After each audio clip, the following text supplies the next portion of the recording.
اعوذ باللہ من الشیطان الرجیم بسم اللہ الرحمن الرحیم یا ایہا الذین آمنوا لا تتخذوا اليہود والنصارى اولیاء بعضهم اولیاء بعض ومن يتولهم منكم فإنه منهم إن الله لا يهدي القوم الظالمين۔ ترجمہ: اے ایمان والو، مت بناؤ یہود اور نصارہ کو دوست، وہ آپس میں دوست ہیں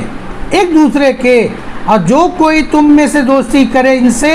تو وہ انہی میں ہے۔ اللہ ہدایت نہیں کرتا ظالم لوگوں کو۔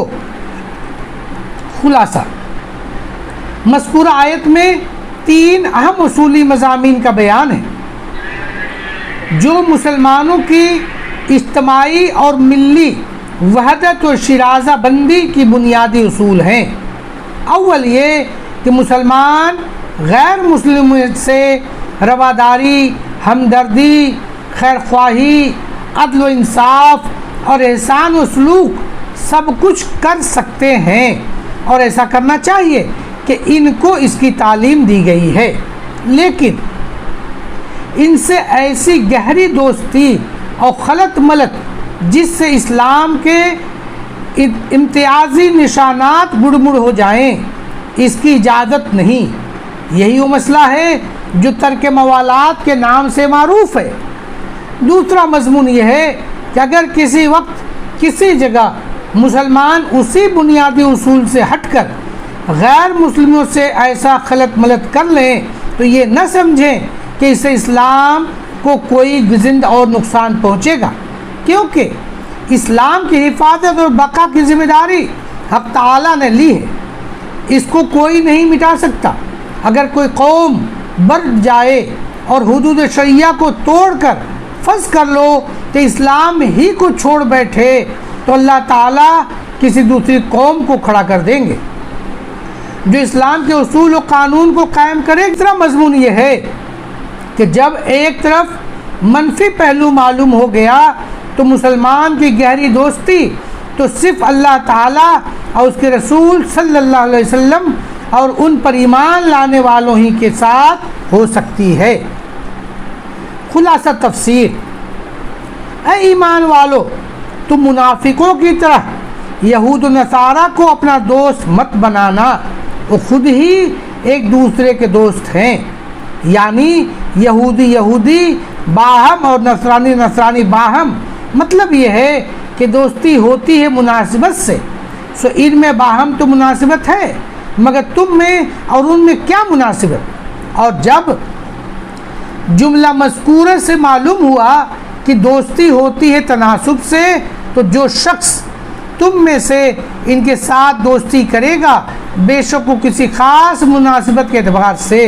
انہی میں ہوگا۔ اور گویا یہ امر ظاہر ہے، لیکن یقیناً اللہ تعالیٰ اس امر کی سمجھ ہی نہیں دیتے ان لوگوں کو جو کفار سے دوستی کر کے اپنا نقصان کر رہے ہیں۔ یعنی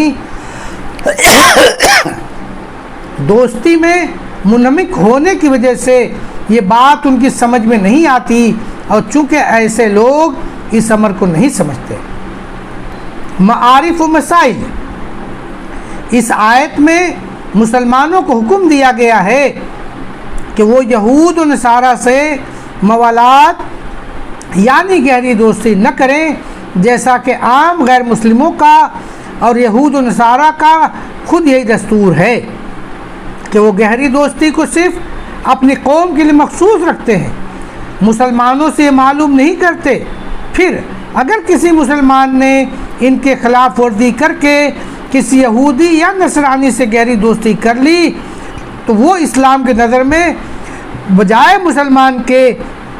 اسی قوم کا فرد شمار ہونے کے قابل ہے۔ شان نزول: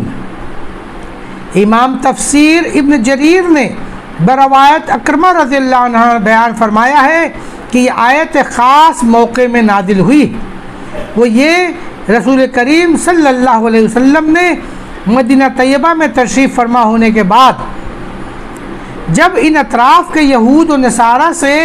ایک معاہدہ اس پر کر لیا کہ وہ مسلمانوں کے خلاف نہ خود جنگ کریں گے نہ کسی جنگ کرنے والی قوم کی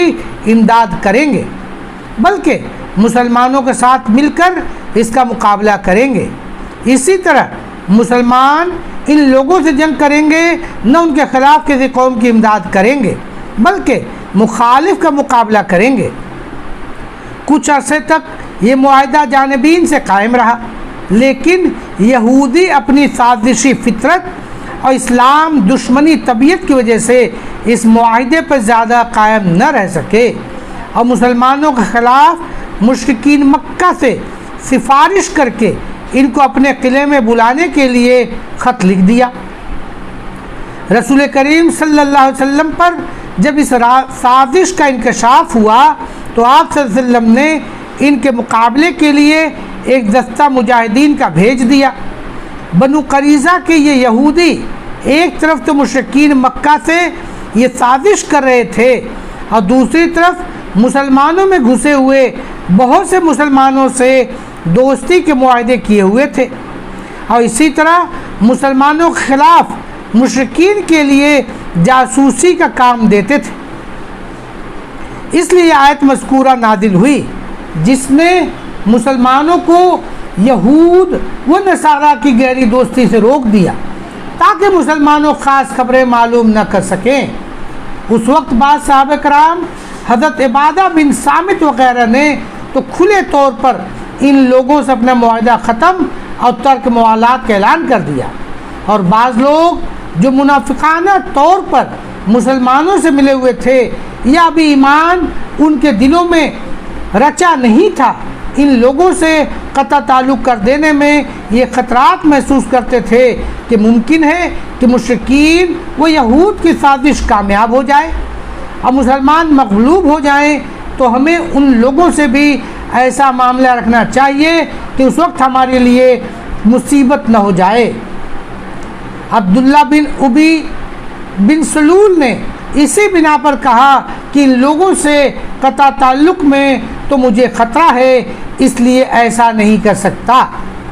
وآخر دعوانا ان الحمدللہ رب العالمین۔ السلام علیکم ورحمۃ اللہ وبرکاتہ۔ Subscribe now and press the bell icon. Never miss an update.